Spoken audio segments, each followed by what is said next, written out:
భైరవకోన గురూజీ మీ యొక్క జాతక రీత్యా జరిగింది, జరుగుతున్నది, జరగబోయేది మీ యొక్క ప్రతి సమస్యకి పరిష్కారం చూపబడును. అన్ని విషయాలు ఫోన్లోనే స్వయంగా చెప్పబడును. ధన సమస్యలు, భార్యాభర్తల మధ్య సమస్యలు, ప్రేమ సమస్యలు, వ్యాపారం, ఉద్యోగ సమస్యలు, వ్యవసాయం, రియల్ ఎస్టేట్, ఇంకా మీకు ఎటువంటి సమస్యలు ఉన్నా పరిష్కారం చూపబడును. పరిహారాలకై సంప్రదించండి. Cell number 7780581118. ఓం శ్రీమాత్రే నమః. ఛానల్లోకి స్వాగతం అండి. వృశ్చిక రాశి వారి చుట్టూ ఒక దేవత తిరుగుతోంది. అయితే ఆ దేవత ఎవరు, ఎందుకు తిరుగుతోంది, ఆ దేవత అనుగ్రహం కోసం మీరు ఏం చేయాలి, అసలు మీ చుట్టూ దేవత తిరుగుతుంది అనడానికి సంకేతాలు ఏంటి, అలాగే సెప్టెంబర్ 18వ తేదీన మీకు ఏం జరగబోతోంది అనే ఆసక్తికరమైన విషయాలన్నీ కూడా ఈ వీడియోలో మనం వివరంగా తెలుసుకుందాం. కానీ ఆసక్తికరమైన విషయం అంటే అంతకంటే ముందుగా మీరు కనుక మన ఛానల్ ఇప్పటి వరకు సబ్స్క్రైబ్ చేసుకోకపోతే సబ్స్క్రైబ్ చేసుకుని పక్కనే వచ్చిన బెల్ ఐకాన్ నొక్కి ఆల్ సెలెక్ట్ చేసుకుంటే మేము ఇలాంటి వీడియోస్ అప్లోడ్ చేయగానే ముందుగా మీకు నోటిఫికేషన్ వస్తుంది. అలాగే వీడియో నచ్చినట్లయితే లైక్ చేసి మీ ఫ్రెండ్స్ అండ్ ఫ్యామిలీ మెంబర్స్లో వృశ్చిక రాశి వారు ఎవరైనా ఉంటే వారితో మర్చిపోకుండా ఈ వీడియోని షేర్ చేయండి. ఇక వివరాల్లోకి వెళ్తే వృశ్చిక రాశి వారి చుట్టూ ఏ దేవత తిరుగుతోంది అనే విషయాన్ని తెలుసుకోబోయే ముందు మీరు జీవితంలో కొన్ని విషయాలను నిర్లక్ష్యం చేయకూడదు. ఇలా చేసినట్లయితే కనుక జీవితంలో ఎన్నో కష్టాలను, నష్టాలను ఎదుర్కోవాల్సి ఉంటుంది. కాబట్టి వాటి నుంచి బయటపడడానికి ఆ విషయాలను నిర్లక్ష్యం చేయకుండా ప్రతి అంశాన్ని కూడా ఆచితూచి ఆలోచించి నిర్ణయం తీసుకోవాలి. ఆ విషయాల గురించి మనం వివరంగా తెలుసుకుందాం. ప్రస్తుతం ఉన్న పరిస్థితుల్ని అనుసరించి కొన్ని సందర్భాలలో తోచింది చేసే విధంగా మీరు ప్రవర్తిస్తూ ఉంటారు. అటువంటి పరిస్థితుల్లో మార్చుకోకపోయినట్లయితే జీవితంలో కష్టాలను ఎదుర్కొంటారు. అందుచేత ప్రతి ఒక్క అంశాన్ని క్షుణ్ణంగా పరిశీలించి నిర్ణయం తీసుకోవాలి. ఆలోచనలు స్థిరంగా ఉండేలా ప్రయత్నించాలి. ఒక నిర్ణయం తీసుకుంటే దానికి ఖచ్చితంగా కట్టుబడి ఉండాలి. ఈ అంశంలో మీరు మీ ప్రవర్తనను సవరించుకుంటే కనుక జీవితాన్ని ఆనందదాయకంగా మార్చుకోవచ్చు. ఈ రాశి వారికి జీవితంలో ఒడిదుడుకులు ఎక్కువగా ఉంటాయి. అలాగే అధికంగా శ్రమించి తమ బాధ్యతలను నిర్వహించి ఉన్నత స్థానానికి చేరుకుంటారు. ఈ రాశి వారికి మంచితనం, మానవత్వం అధికంగా ఉంటాయని చెప్పవచ్చు. ఇతరులు కష్టాల్లో ఉంటే ఖచ్చితంగా ఏదో ఒక విధంగా సహాయం చెయ్యాలి అని అనుకుంటారు. వీరి దగ్గర దానం ఉండాలి, లేదంటే ఎదుటివారు కష్టాల్లో ఉంటే మాత్రం సహాయం చేయడానికి ప్రయత్నిస్తారు. ఈ రాశి వారు న్యాయం అనేది ఎవరికైనా ఒకటే అనే ఆలోచన కలిగి ఉంటారు. అందుకే మీకు ఎలా న్యాయం జరగాలి అని కోరుకుంటారో అలాగే ఎదుటి వారికి కూడా వారు నిజాయితీ పరులైతే వారికి ఖచ్చితంగా న్యాయం జరగాలి అని కోరుకుంటారు. ఈ గుణం కారణంగా ఎదుటి వ్యక్తులు మీకు ఆకర్షింపబడతారు. ఎప్పుడు కూడా ప్రశాంతంగా ఉంటూ జీవితాన్ని ఆనందంగా గడపడానికి ఎక్కువ ఇష్టపడతారు. ఎదుటి వాళ్ళు కష్టాల్లో ఉంటే సాయం చేయడానికి ముందుంటారు. కొద్దిగా సాయం చేయడానికి మీకు కష్టమైన పరిస్థితులు ఎదురైనా కూడా ఇష్టంగా సాయం చేయడానికి ముందుంటారు. ఈ రాశి వారు ఎదుటి వారిని చాలా తేలిగ్గా నమ్మేస్తారు. కానీ వారు మిమ్మల్ని మోసం చేస్తున్నారని తెలిస్తే లేదా మోసపూరితమైన ఆలోచనలు వారికి ఉన్నాయని తెలిస్తే మాత్రం వారిని దూరం పెడతారు. అది బంధువులు కావచ్చు, మిత్రులు కావచ్చు, ఎవరైనా సరే వారిని దూరం పెట్టడానికి వెనకడుగు వెయ్యరు. ఒకవేళ నమ్మిన వారి చేతిలో మోసపోయామని తెలిసినా కూడా మీరు ఎక్కువగా రియాక్ట్ అవ్వరు. కానీ వారిని మాత్రం శాశ్వతంగా దూరం పెడతారు. ఇలాంటి మీకున్న లక్షణాలు మీకు అందరిలో మిమ్మల్ని అందరికంటే కూడా ప్రత్యేకంగా నిలబడేలా చేస్తుంది. ఈ రాశి వారికి బాల్యంలో కష్టాలు అధికంగా ఉంటాయి. అలాగే యవ్వన ప్రాయంలో కుటుంబాన్ని వదిలి దూరంగా ఉంటూ తమ బాధ్యతలను నిర్వహిస్తూ కెరీర్ను డెవలప్ చేసుకోవాల్సిన పరిస్థితులు ఏర్పడతాయి. స్నేహితుల్ని, బంధువుల్ని వదిలి కొంతకాలం దూరంగా ఉండవలసిన పరిస్థితులు కూడా వస్తాయి. ఇబ్బందికరం ఏమైనా కుటుంబ పరిస్థితులు కొంతకాలం ఎదురవుతాయి. ఈ సమయంలో మీరు నమ్మిన వ్యక్తుల చేత మోసపోయే అవకాశం కూడా కనిపిస్తోంది. అందుచేత ఎవరు మనవారు, ఎవరు పరాయివారు అని గమనించాలి. ఎదుటివారు మన మంచి కోసం చెప్తున్నారా లేదా వారికి అందులో లాభం ఏదైనా ఉందా అనే అంశాలను కూడా మీరు గమనించాలి.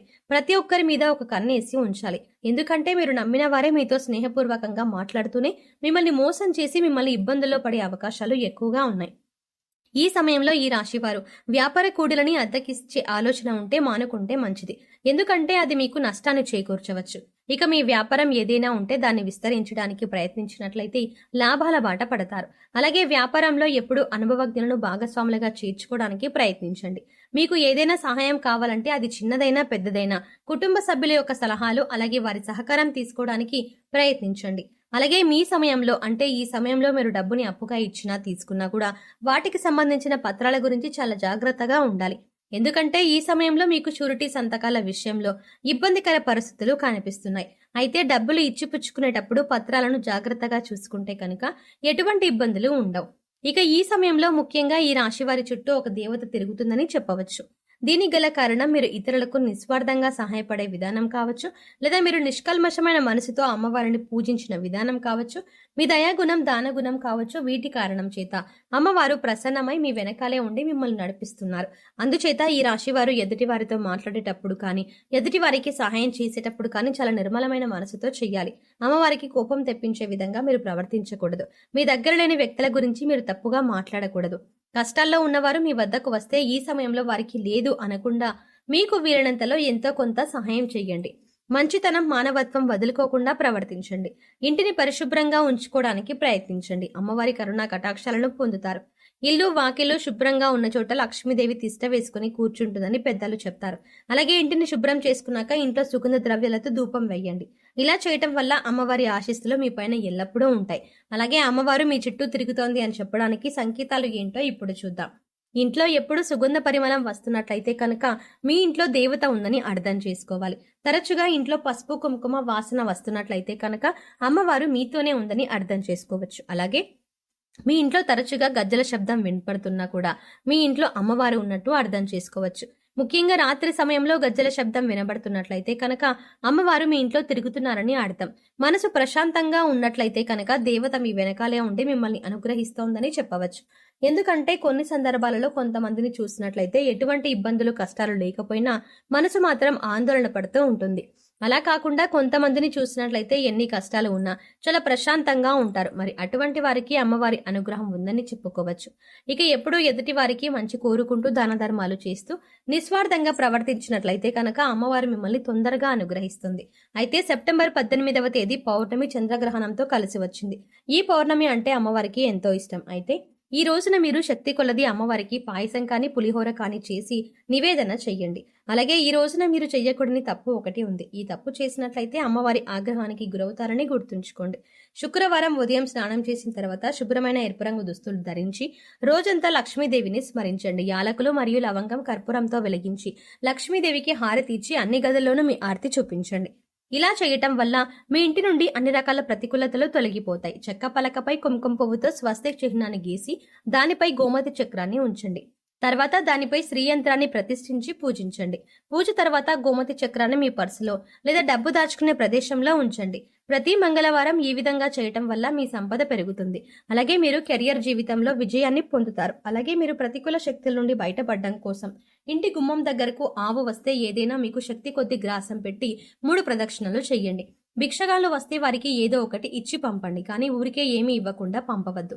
వారానికి 3 సార్లైనా సాయం సంధ్యా సమయంలో ఇంట్లో వ్యాపార సంస్థల్లో ధూపం తప్పక వేయండి. అలాగే మీ వాహనాలకు నిమ్మకాయ దండను కట్టండి. ఇలా చేసిన వారికి ప్రతికూల వాతావరణం తొలగి శ్రేయస్సు కలుగుతుంది.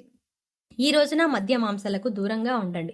ఎవరిని దూషించకండి. ఇలా చేయటం వల్ల మీరు చిక్కుల్లో పడే అవకాశం ఉంటుంది. మీ చుట్టూ అమ్మవారు తిరుగుతుంది అన్న విషయాన్ని గుర్తుంచుకోండి. ప్రతిరోజు దీపారాధన చెయ్యండి. మీ ఇష్టదైవ నామస్మరణ చేస్తూ ఉండండి.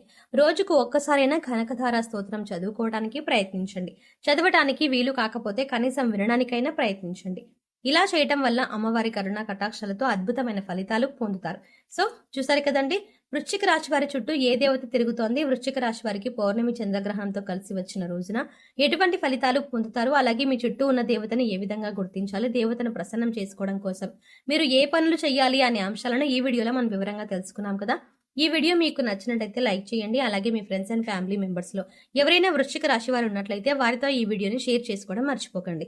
కానీ అంతకంటే ముందుగా మీరు కనుక ఇప్పటి వరకు మన ఛానల్ని సబ్స్క్రైబ్ చేసుకోకపోతే వెంటనే సబ్స్క్రైబ్ చేసుకొని పక్కనే ఉన్న బెల్ ఐకాన్ క్లిక్ చేసి అందులో ఆల్ సెలెక్ట్ చేసుకుంటే మేము ఇలాంటి వీడియోస్ అప్లోడ్ చేయగానే ముందుగా మీకు నోటిఫికేషన్ అందుతుంది. మరో చక్కటి వీడియోతో మళ్ళీ కలుద్దామండి.